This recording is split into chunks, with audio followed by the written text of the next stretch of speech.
본문 말씀 에베소서 1장 15절에서 23절 잘 아시는 말씀입니다. 에베소서 1장 15절에서 23절까지의 말씀, 영상으로 함께 하시는 분들도 에베소서 1장 15절에서 23절 다 함께 펴겠습니다. 좀 긴 말씀이시기 때문에 제가 한 구절, 여러분이 한 구절 교독하시고 마지막 구절은 합독하시도록 하겠습니다.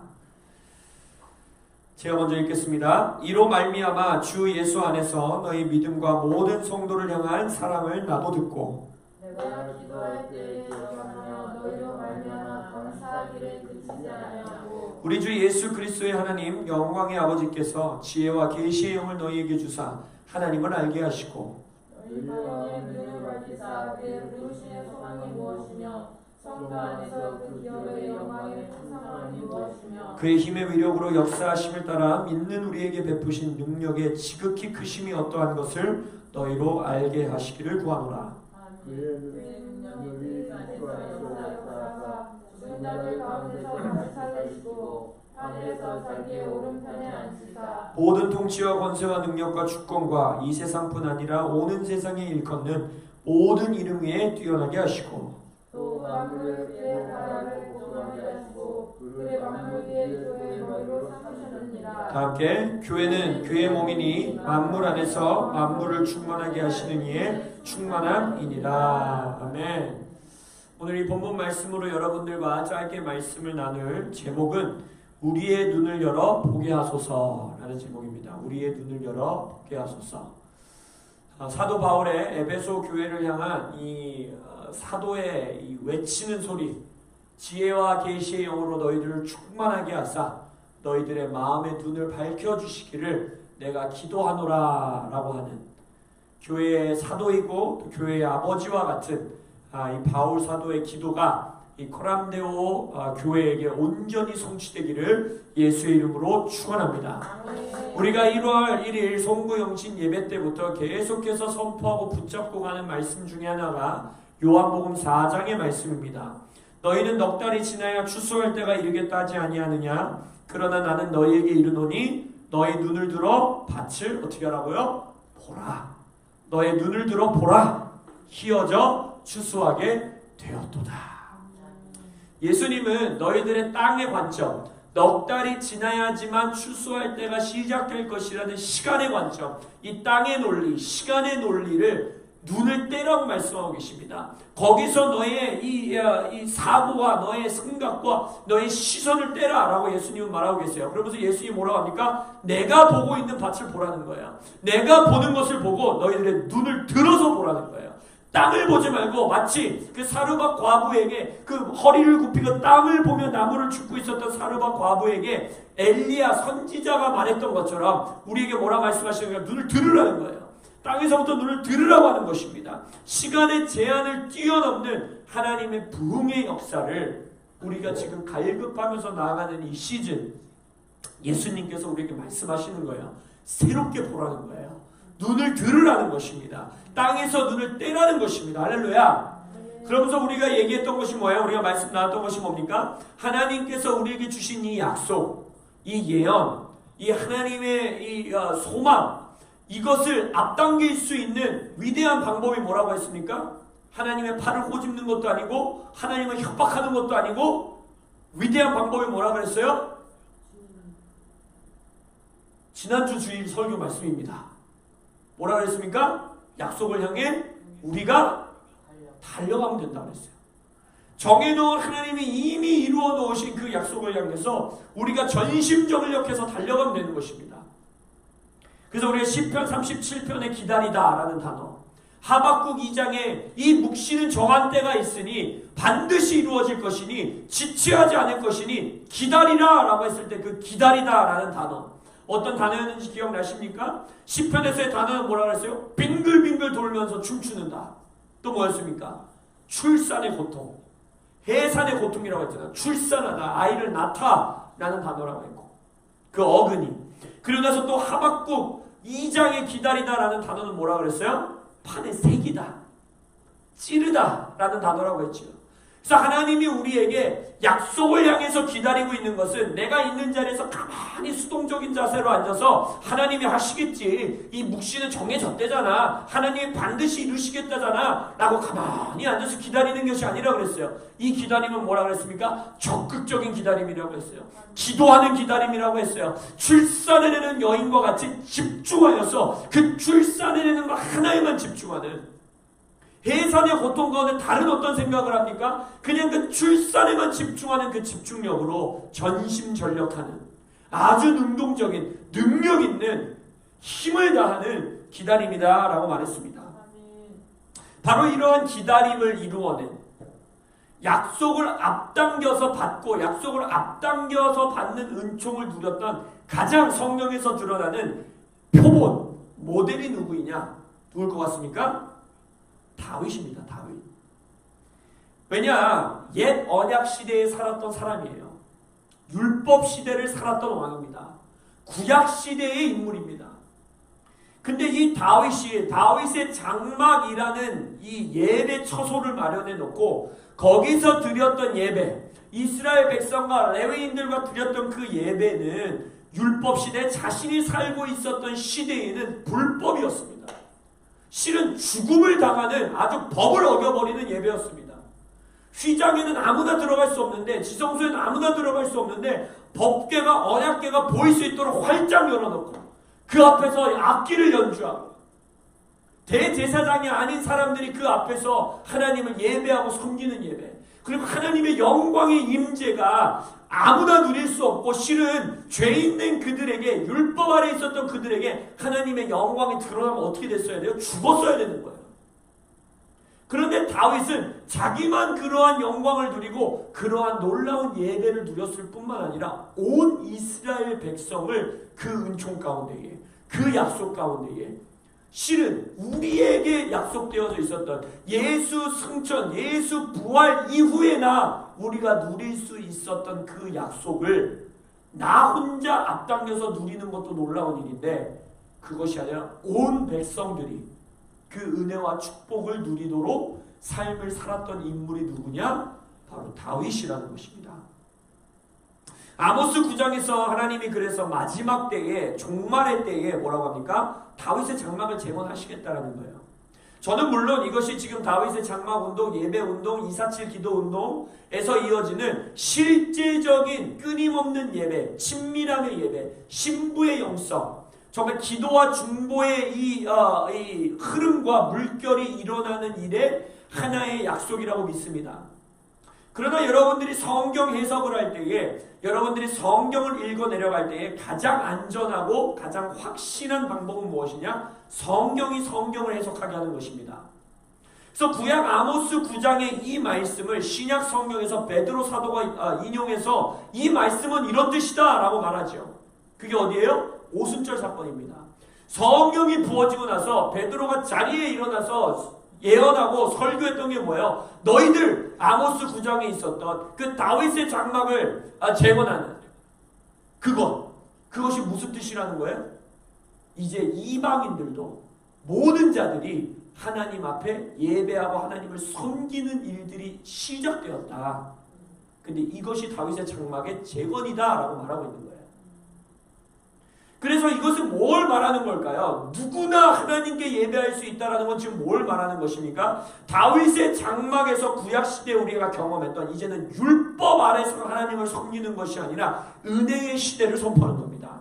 예수 그리스도 안에서만 주어질 수 있었던 하나님과 친밀함을 인간이 온전히 누릴 수 있는, 은혜로만 주어지는 하나님과 인간 세계의, 인간의 영혼의 교통함, 그 예배, 그 친밀함, 그것이 바로 다윗의 장막의 회복을 말하고 있다라고 베드로는 선포하는 거예요. 이제 모든 자에게 그 길이 열렸다라는 거예요. 그리고 또한 성경 해석학적으로 이것은 누구를 예언하는 거예요? 예수님을 예언하는 거죠. 다윗의 보좌, 다윗의 자손의 왕이 앉을 것이다. 그 다윗의 장막이 재건될 것이다. 그 누굴 예언하는 겁니까? 예수를 예언하고 있는 거예요. 그래서 예수 그리스도께서 율법의 시대를 완전히 완성하시고 저는 종결하셨다라는 표현보다는 완성하셨다라는 표현을 좋아하는데, 예수님이 율법의 시대를 완성하시고 이제 무슨 시대를 여신 겁니까? 은혜의 시대를 열었다는 거예요. 하나님의 나라를 온전한 모습으로 볼 수 있는 시대가 열려버렸다는 것입니다. 그 은혜의 시대에 살고 있다라는 사인이 뭐예요? 모형이 뭐였어요? 표징이 뭐였어요? 바로 구약 시대에는 누릴 수 없었던 그 친밀함의 예배, 하나님의 임재를 얼굴과 얼굴을 맞대고 경험하는 예배, 그것이 바로 다윗의 장막이었다는 것입니다. 그러면서 베드로는 이것에 대한 설교를 하면서 다윗이 그것을 어떻게 누렸는지를 설명해 줍니다. 다윗은 이렇게 살면 안 되는 존재였는데, 다윗은 이렇게 살 수 없는 존재였는데 설교하면서 설명해 주는 거예요. 너희들 왜 다윗이 이렇게 살 수 있었는지 아느냐? 다윗이 왜 이러한 인생을 그렇게 구약시대에 살 수 있었는지 아느냐? 라고 하면서 베드로는 설교합니다. 사도행전 2장에서 제가 읽어드리겠습니다. 29절부터는 베드로가 이렇게 말하고 있어요. 형제들아, 내가 조상 다윗에 대하여 담대히 말할 수 있노니, 자, 이 다윗에 대해서 내가 말해줄게. 그래서 뭐랍니까? 그는 선지자라. 하나님이 이미 맹세하사 그의 자손 중에서 한 사람을 그 위에 앉게 하리라 하심을 알고, 31절, 미리 본고로 그리스도의 부활을 말하되 라고 말하고 있어요. 예수 그리스도의 부활을 구약시대의 인물인 다윗이 미리 봤다라는 겁니다. 이것은 지금 시편 16절부터의 이 사도행전 2장 29절부터 제가 읽어드린 건데, 베드로는 그 앞절에서 25절에 다윗이 예수를 가리켜서 어떤 말을 했는지를 말합니다. 너네들 성경 기억나지? 그 시편 16편을 이용하는 거거든요. 시편 16편에서 다윗 왕이 이렇게 노래했잖아. 내가 항상 내 앞에 계신 주를 배웠으며. 다윗은 구약 시대를 사는 인물이었는데 항상 예수님이 자기 앞에 있었다는 거예요. 항상 예수님을 보며 살았다는 거예요. 구약 인물인 다윗이 수천 년이 지나야 이 땅에 오실 그 예수님을 항상 내 앞에 두고 배웠다라는 거예요.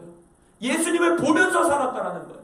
부활하신 나의 주인을, 나의 주님을 보고 살았기 때문에 예수의 시대가 되어야만 성취될 수 있었던 그 약속을 보았기 때문에 자신의 시대에 성취할 수 있었고, 자신의 시대에 누릴 수 있었고, 나 혼자 누렸을 뿐만 아니라 무엇입니까? 그 약속을 모든 백성들이 함께 누릴 수 있는 문을 연 자가 누구였냐? 바로 다윗이라는 것입니다.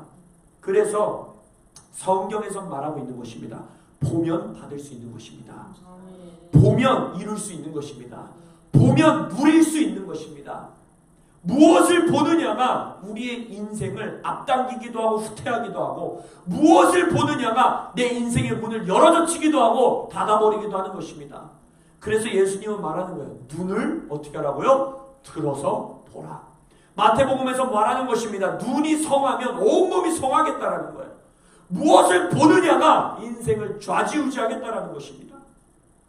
예수님도 그래서 뭐라고 합니까? 아들은 아버지가 행하는 것을 보지 않고서는 아무 일도 행하지 않는다는 거예요. 예수님이 이 땅에서 예수님 될 수 있었던 유일한 길은 뭐라는 것입니까?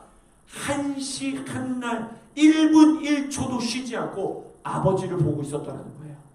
아버지가 행하시는 일을 놓치지 않고 보셨다는 것입니다. 그래서 우리의 믿음은요, 어떠한 지적 동의가 아닙니다.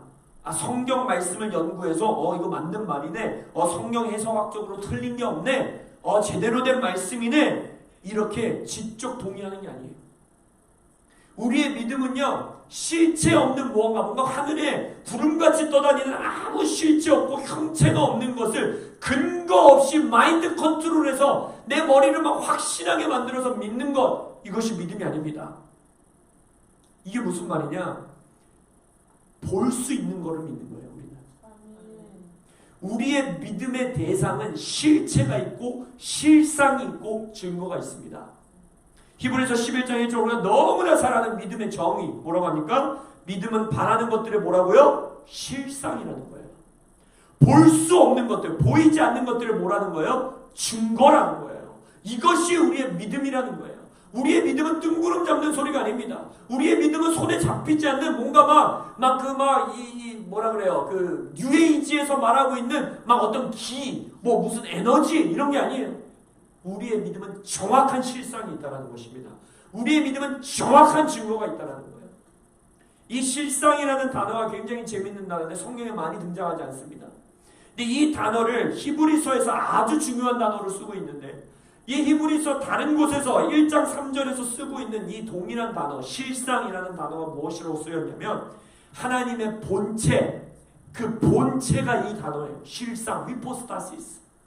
하나님의 본체가 있다라는 거예요. 우리 하나님은 어디 공중에 떠다니는 어떤 형체 없는 에너지가 아니라 실제 살아계신 하나님이시지 않습니까? 할렐루야. 아멘. 우리 하나님은 존재하신 하나님이십니다. 할렐루야. 아멘. 근데 그 본체, 하나님의 하나님 된 본체, 진짜 하나님, 이게 실상이라는 거예요. 우리의 믿는 존재는 대상이 있습니다.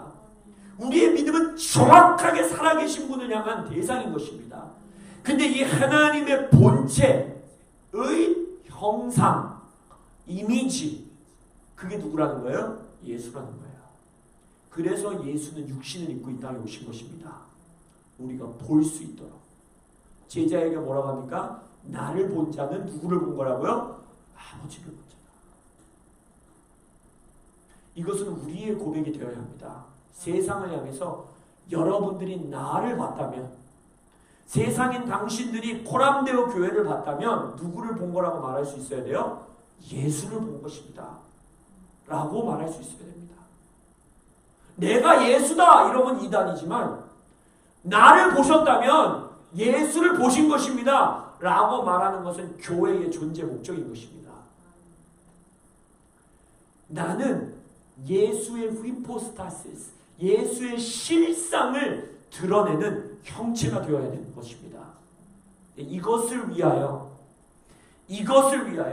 막연한 대상, 어디 손에 잡히지 않는 대상이 아니라 육체를 입고 살아계신 본체가 있으시고 실상이 있으신 예수 그리스도를 믿고 예수 그리스도를 드러내는 형체가 되기 위해서는 뭐가 필요하다는 거예요? 봐야 된다는 거예요. 그 실상을.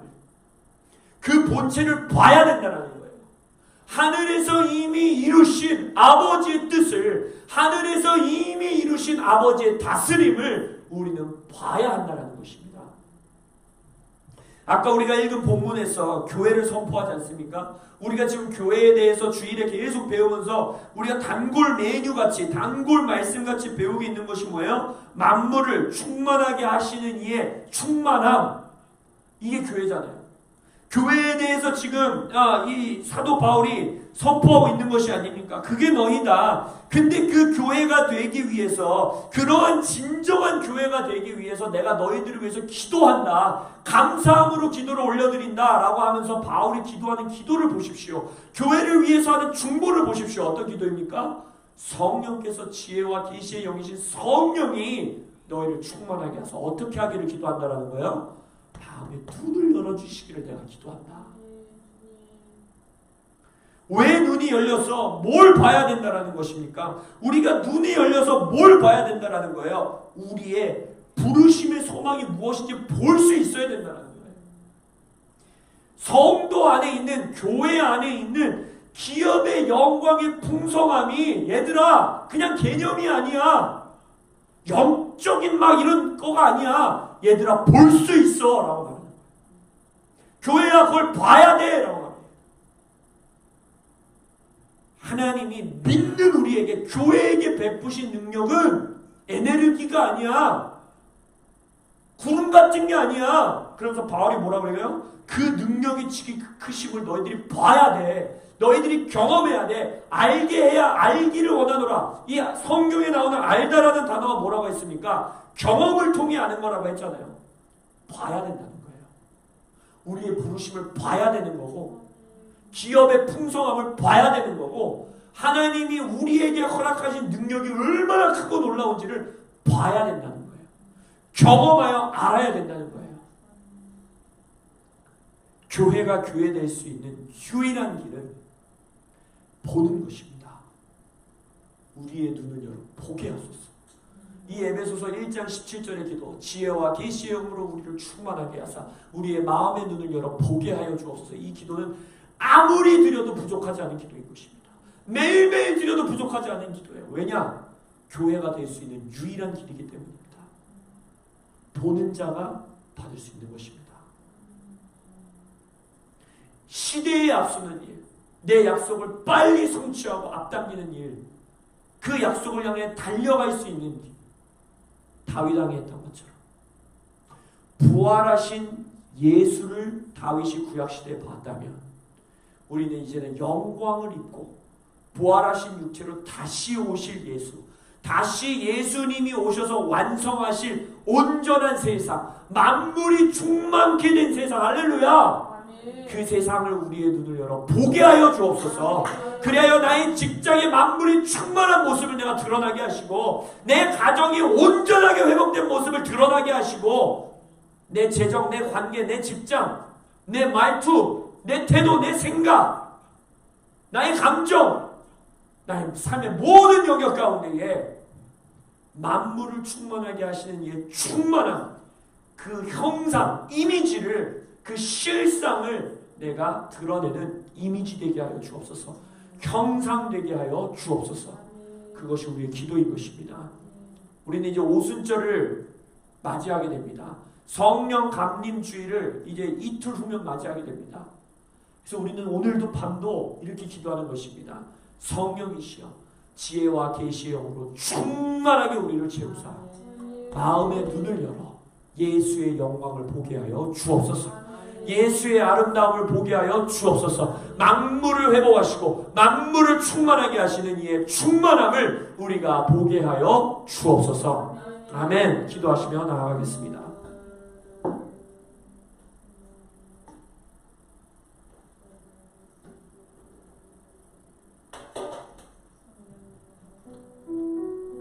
영상 마무리해 주세요.